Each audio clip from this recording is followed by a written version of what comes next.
Alright, so we're going to get things going here. First, let's introduce everyone. Sitting over here, we have Mr. Jones, the counselor. And then our administration rep today is our Dean of Students, Mrs. Williams. And here's Dan's mother, Sharon. And Dan. And then Dan's teacher, Mrs. Sanders. And then over here we have his aide, Miss Evans, who helps him out in class. And then Mr. Johnson, who is our special ed teacher at the school. So, first thing, I would like to have Dan and Sharon, you guys sign this form real quick. It's about your rights and everything and about the IEP meetings. Go ahead and look over this and sign it. Alright, you can get that back at the end. So, first thing we're going to do is discuss how Dan's performance has been in class.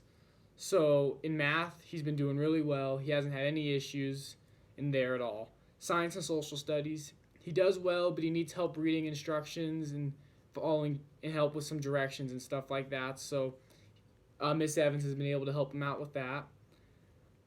Readings of tests and have been one thing he's needed help with, and we've accommodated him with that. Giving him an assignment notebook has helped him kind of keep everything straight, so we've been doing that for him.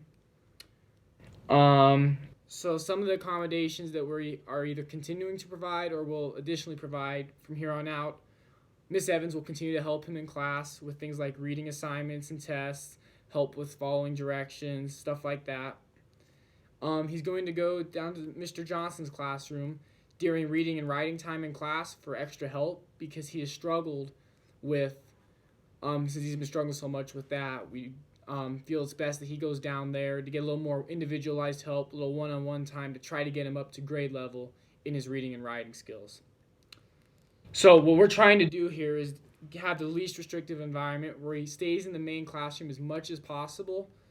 So the only time he'll leave is like that half hour a day when they're working on reading and writing in class. And we're going to have him stay in the class the rest of the time because we feel it's important for him to be with his peers as much as possible. All right, and then now we'll go over the goals that we have formed for Dan in class for the school year. I feel these are reasonable goals for him to try to reach by the end of the year with help from people like Miss Evans, Mrs. Sanders, and Mr. Johnson. So, given a third grade reading passage, Dan will be able to read the passage aloud at 120 words per minute and at 95% accuracy by the end of the school year.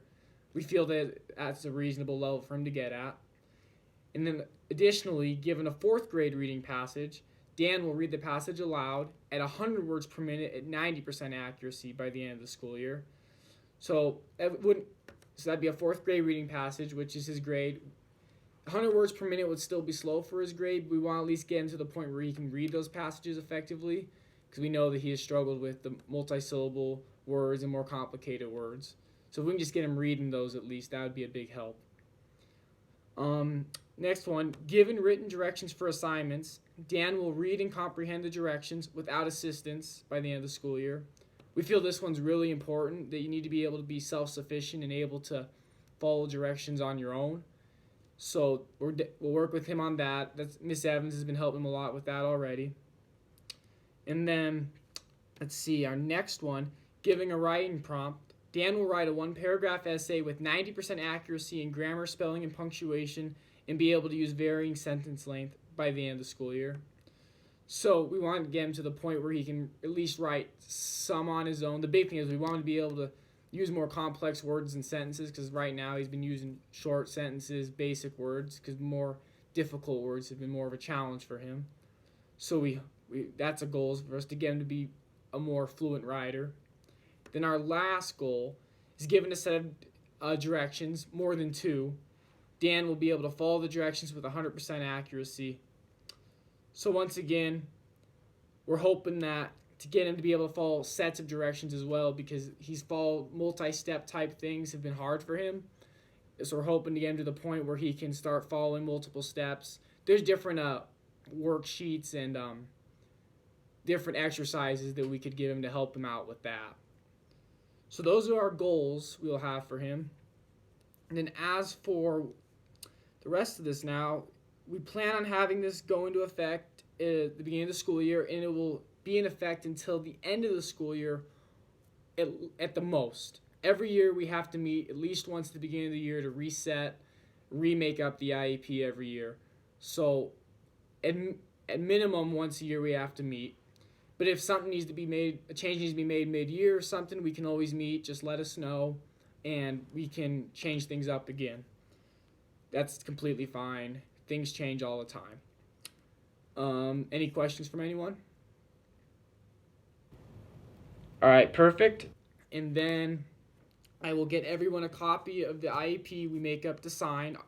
Everyone will sign. Mr. Jones, Mrs. Williams, Sharon, Dan, Mrs. Sanders, Mr. Evans, and Mr. Johnson will all sign it and agree that they've seen it. If we have any changes that are made, if anyone sees something needs to be changed, let me know. We'll change it, and we'll have everyone look over it again. But we'll be getting these out to all of you to have them signed before this form goes into effect. And that's all. Thank you for coming.